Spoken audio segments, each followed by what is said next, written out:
오늘 우리에게 주시는 하나님의 말씀은 시편 1편입니다. 구약성경 805쪽에 있습니다. 받으신 순서지에도 있습니다.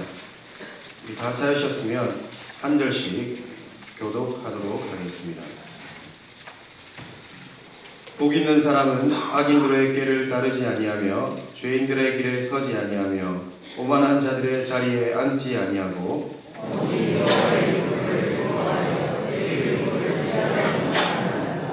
그는 시냇가에 심은 나무가 철을 따라 열매를 맺으며 그 잎사귀가 마르지 아니함 같으니 그가 하는 모든 일이 다 형통하리로다. 그러므로 악인들은 심판을 견디지 못하며 죄인들이 악인들의 모임에 들지 못하리로다. 무릇 의인들의 길은 여호와께서 인정하시나 악인들의 길은 망하리로다. 아멘. 이 시간 담임 목사님 나오셔서 복 있는 사람이라는 제목으로 은혜의 말씀 증거해 주시겠습니다.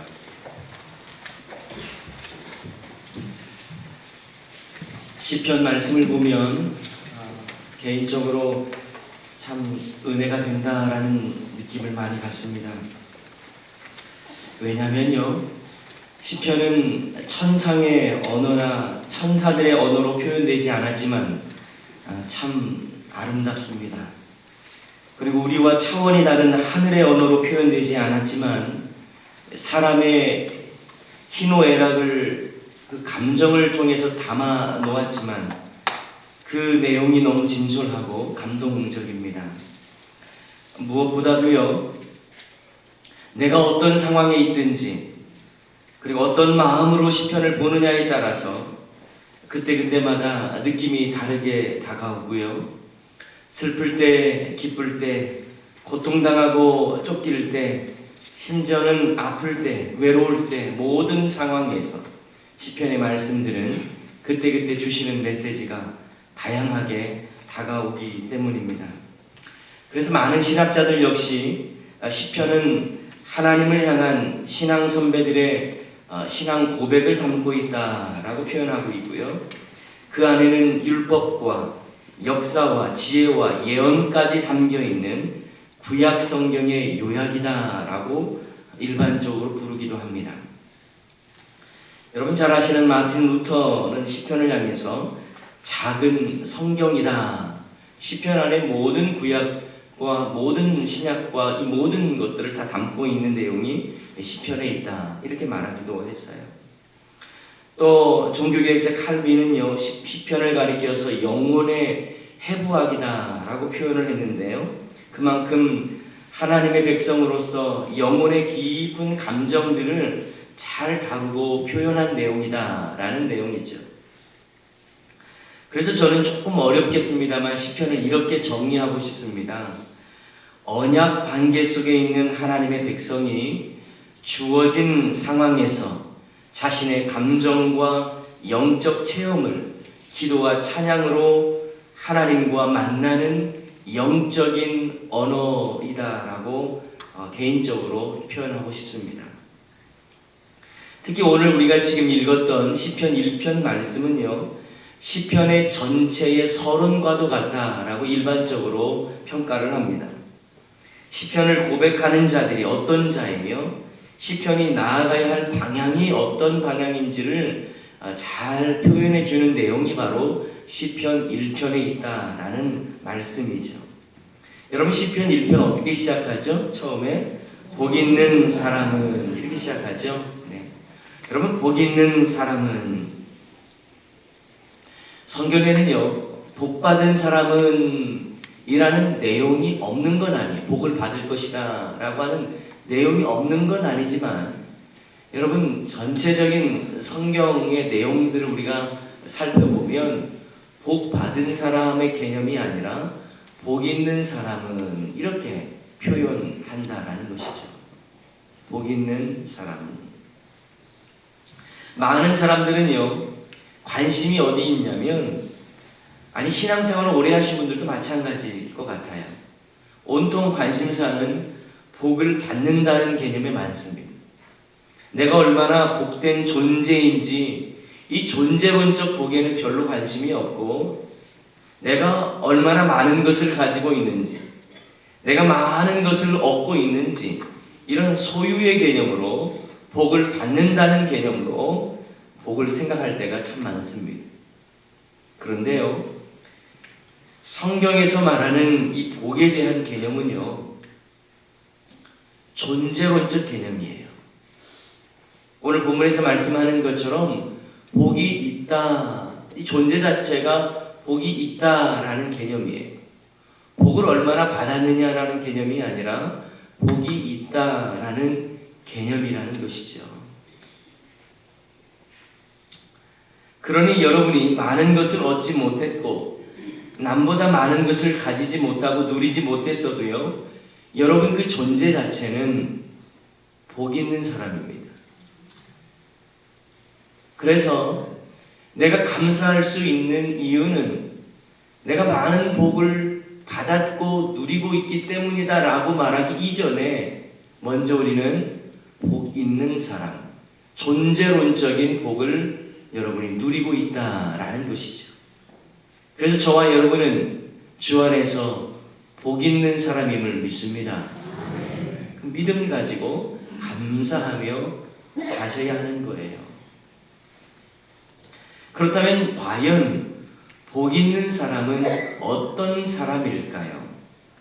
1절에 보면 3번의 아니요라고 하는 표현을 통해서 복 있는 사람을 설명해 주고 있습니다. 먼저 악인들의 꾀를 따르지 아니하며 죄인들의 길에 서지 아니하며 오만한 자들의 자리에 앉지 아니하고, 이 아니한다라고 하는 3가지 표현을 통해서 복 있는 사람의 모습이 어떤 모습인가를 우리에게 보여주는 것이죠. 자, 그렇다면 조금 더 쉽게 말하면 복 있는 사람의 모습은 하나님이 원하시는 길에 있는 사람임을 우리에게 말씀해 주는 거예요. 하나님이 원하시는 길을 가는 사람이 바로 복 있는 사람이다 라는 것을 말씀해 주고 있는 것이죠. 여러분 1절 말씀에 보면 동사가 3가지가 나옵니다. 뭐냐면 따르지 아니한다, 서지 아니한다, 앉지 아니한다라는 거예요. 따른다는 말은 걷는다는 말입니다. 그리고 서다와 앉다라고 하는 표현이 나오죠. 여러분 이 동사의 특징을 보면 점점 죄 가운데 깊숙하게 빠져들어가는 동사들이 점층적으로 되어 있다는 거예요. 죄의 길을 걷습니다.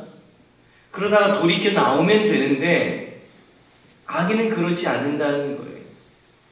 돌이켜 나오는 것이 아니라 그냥 그 자리에 머물러 서 있습니다. 그리고 그것도 모자라서 자리를 깔고 앉아버리는 거예요. 우리도 마찬가지예요. 늘 주님 원하시는 길로 가면 얼마나 좋겠습니까? 그런데 때로는 그렇지 못할 때가 있어요. 주님 원하시는 삶을 살아가야 하는데 때로는 넘어지고 때로는 실족하기도 합니다. 험한 세상 속에서 미혹을 당할 때도 있죠. 내 안에 세운 결단이 쉽게 무너지기도 합니다. 그럼 어떻게 하면 돼요? 복 있는 사람은 자신의 연약함을 발견하고 회개하고 돌이키면 되는 거예요. 그런데 악인들은요, 죄의 자리에 그냥 머물러 버려요. 그리고 거기에 자리를 깔고 앉아 버려요. 이런 모습들이 있다는 거예요. 그럼 복 있는 사람은 내가 혹여 잘못된 길을 간다 할지라도 어떻게 된다는 거예요? 돌이켜야 된다는 거예요. 올바른 길, 하나님이 원하시는 길로 다시 돌이켜 나와야 하는 거예요. 그러지 않고 머물러 서서 자리를 깔고 주저앉아 있으면 그건 악한 자의 모습이라는 거죠. 그렇다면 우리는 이런 질문을 할 수 있습니다. 아니, 악인의 길이 아닌 하나님이 원하시는 길을 어떻게 우리는 구분하고 그 길이 어디에 있습니까?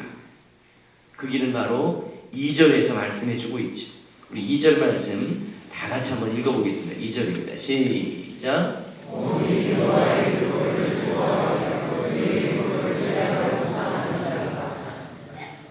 바로 2절을 통해서 하나님은 우리에게 복 있는 사람으로서 탈선하지 않는 방법을 우리에게 말씀해주고 있는 거예요.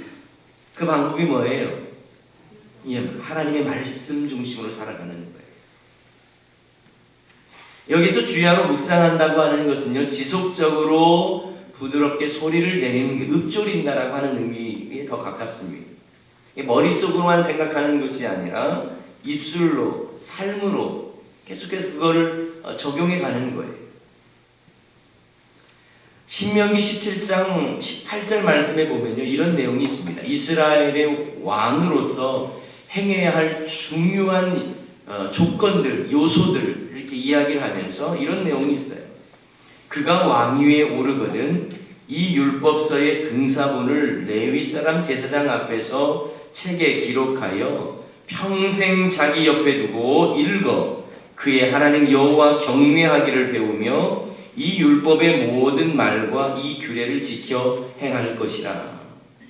왕이 되면 반드시 지켜야 될 것이 있는데 바로 말씀을 가까이 하고 늘 곁에 두어서 하나님 말씀을 늘 읽고 그리고 이 말씀을 지키도록 해야 된다라는 내용이 있죠. 왕들도 악한 길로 빠지지 않고 탈선하기 위한 아주 중요한 방법으로 하나님의 말씀을 언급하고 있다는 사실입니다. 여러분, 복 있는 사람으로서 악인의 길을 걸어가지 않기 위해서는 어떻게 해야 된다는 거예요? 하나님 중심, 말씀 중심의 삶을 살아야 한다는 것입니다. 저와 여러분, 이 올 한 달도 악인의 길로 가지 아니하고 복 있는 자의 삶을 살기 위해서는 말씀 중심으로 살아가야 할 줄을 믿습니다. 말씀 들으면 말씀대로 살기 위해서 몸부림을 쳐야 하는 거예요.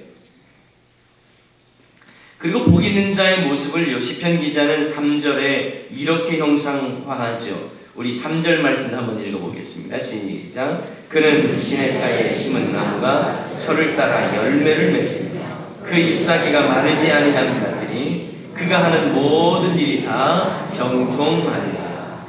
아멘.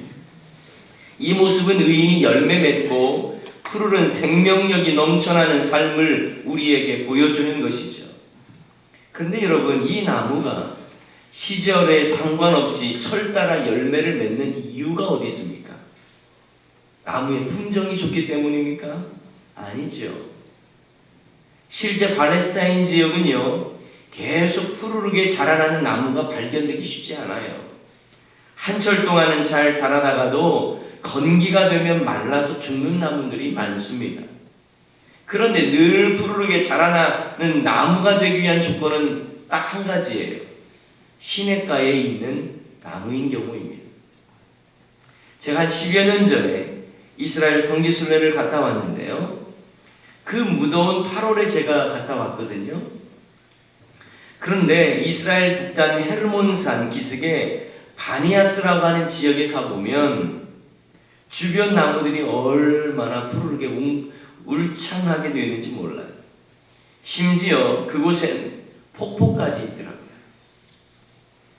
바로 시냇가에 심어진 나무들은 그 폭포와 물줄기 곁에 있기 때문에 그 8월에 무더운 날 가운데에도 푸르르게 잘 자라나고 계속해서 사시사철 푸르르는 것이죠.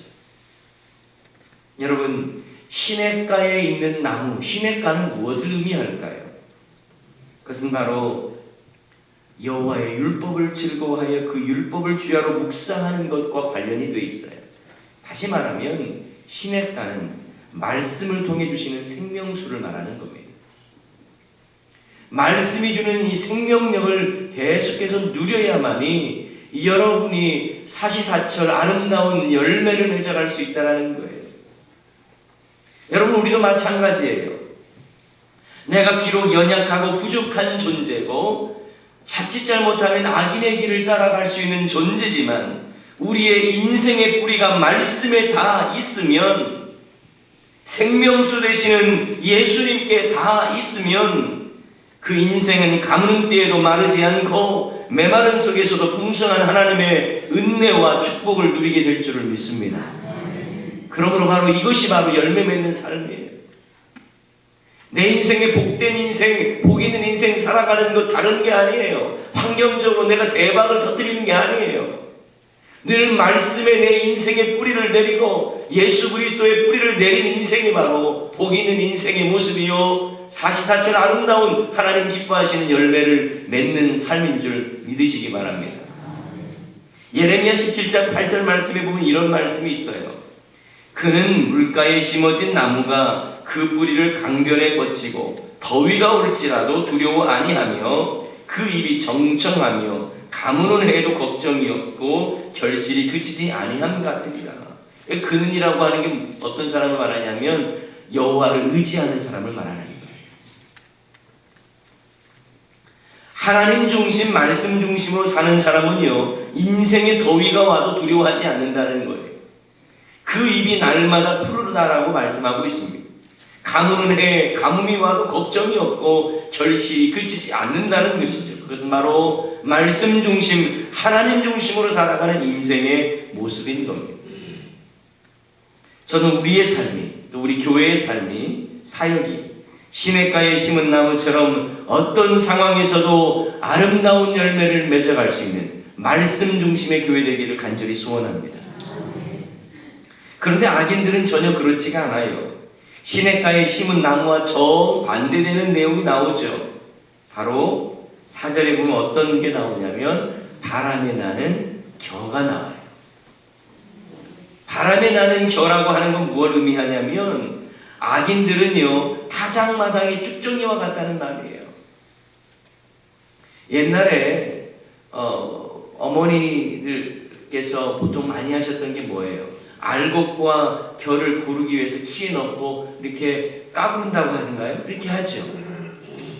당시 이스라엘 사람들도요, 타작마당에서 알곡을 공중에 던지면 알곡은요, 무게가 있기 때문에 그냥 가까이에 있지만 나머지 쭉정이나 이 겨 같은 것들이 그냥 확 날아가 버리는 거예요. 그래서 가까이 있는 것들만 모아두면 그것은 바로 알곡을 모아두는 거겠죠. 바로 이것은 하나님의 심판을 말합니다.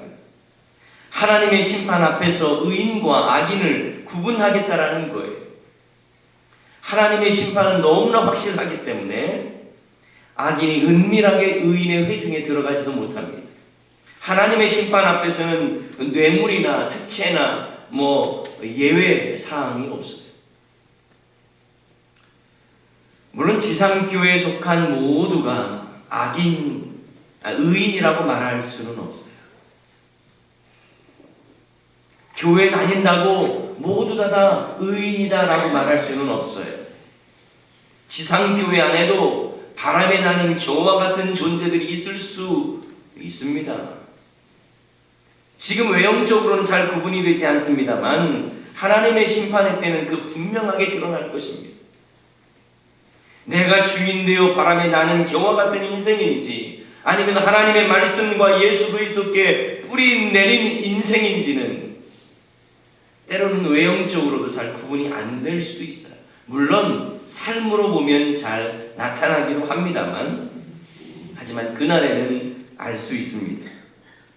그러면서 이 마지막 6절에 보면 복 있는 사람에 대해 결론적으로 이렇게 말을 하죠. 우리 6절도 다시 한번 다 같이 읽습니다. 무릇 의인들의 길은 여호와께서 인정하시나 악인들의 길은 망하리로다. 결론적으로 선포하는 거예요.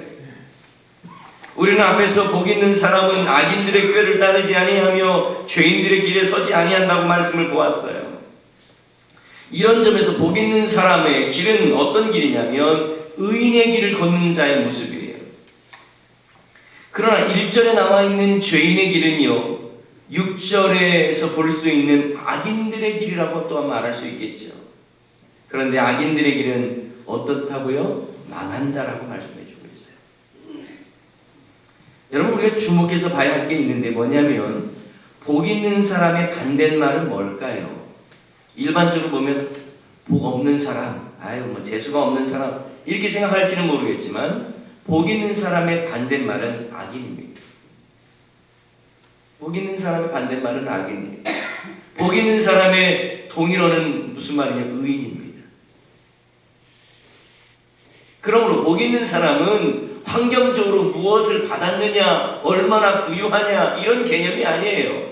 그 사람의 존재가 예수 그리스도 안에서 말씀 중심으로 살아가는 인생인지 그렇지 않은지에 따라서 복 있는 인생인지 아니면 악인인지가 구분되는 거예요. 여러분 어떻게 보면요, 악인의 길은 세상적으로 보면 화려할 수 있습니다. 나름의 처세술과 권모술수가 뛰어나서 뭐가 잘 될 수도 있어요. 그런 사람이 복 있는 사람이 아니에요. 때로는 그런 자들은 사람들에게 거짓된 모습으로 박수를 받을 수도 있습니다. 악인들은 외형적으로 멋져 보이기도 하고요, 때로는 풍성해 보일 수도 있어요. 그러나 하나님이 보시기에는 그런 자들은 아무런 열매가 없는 바람에 나는 겨와 같다는 거예요. 그러니 시편에서 누누이 강조하는 게 뭐냐면 악인의 형통을 부러워하지 말라고 누누이 말씀하시거든요. 여러분, 쇼윈도우에 있는 마네킹을 부러워하는 사람이 있습니까? 물론 마네킹에 걸쳐있는 명품, 지갑, 옷 이런 거 부러워할 수는 있어요. 그런데 그거 멋지다고 해서 마네킹 부러워하는 사람은 없어요. 왜요? 마네킹은 생명이 없기 때문에 그렇습니다. 마찬가지 아니에요? 악인의 형통을 너무 부러워하지 마세요. 악인의 길은 망하는 길입니다. 주의 말씀을 떠난 인생은 망하는 인생이에요. 예수 그리스도의 뿌리박지 않은 인생은 망하는 인생이에요. 아무리 화려한 명품을 걸치고 있어도 복 있는 사람이 아니에요.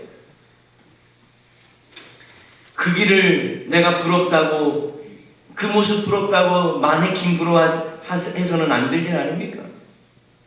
여러분, 잠시 후에 추락할 비행기에 비즈니스석 탔다고 좋아할 일입니까 그거? 비록 내 인생이 완행버스 타고 가는 인생이며 좀 힘들고 어려워도 제대로 된 길을 가야죠. 바로 그 길이 의인의 길이며 하나님 중심, 말씀 중심으로 살아가는 복 있는 자의 삶이라면 그 자체가 복되고 아름다운 줄 믿으시기 바랍니다. 여러분, 저는 앞에서 시편 1편이 시편의 전체 방향을 정해준다고 말씀드렸어요. 시편의 방향은 뭔 줄 아세요? 하나님의 백성으로 하나님 중심, 말씀 중심으로 살아가는 그 의인된 삶의 모습을 보여주고 있는 거예요. 그리고 우리 역시 그렇게 살겠다고 하는 신앙의 결단이 담겨 있는 것입니다. 세상의 환경에 타협하지 않고 악인의 길을 걸어가지 않으며 오직 하나님의 길을 걷겠다고 먼저 시편 1편부터 신앙 고백 선포하고 들어가는 거예요. 세상에서 비참한 일 당해도 나는 하나님의 백성이니 하나님의 원하시는 삶을 살겠다고 하나님의 백성임을 선포하는 겁니다. 복 있는 자로서의 선언이 나타나고 있는 거예요. 여러분, 우리 교회가 추구하는 하나님 중심, 말씀 중심의 길을 시편 1편은 우리에게 보여주고 있습니다. 오직 주님만을 바라보는 삶을 우리에게 보여주고 있는 거예요. 그리고 복 있는 사람이 걸어가는 의인의 길, 화려하지 않아도 남이 몰라줘도 우리 모두가 그 길을 걸어가야 할 줄을 믿습니다. 2월을 시작하면서 저와 여러분이 복 있는 사람을 온전히 살아가기를 소원합니다. 죄인의 길, 악인의 삶을 살지 마세요. 화려한 것에 눈 팔지 말고 그것에 마음 뺏기지 마세요.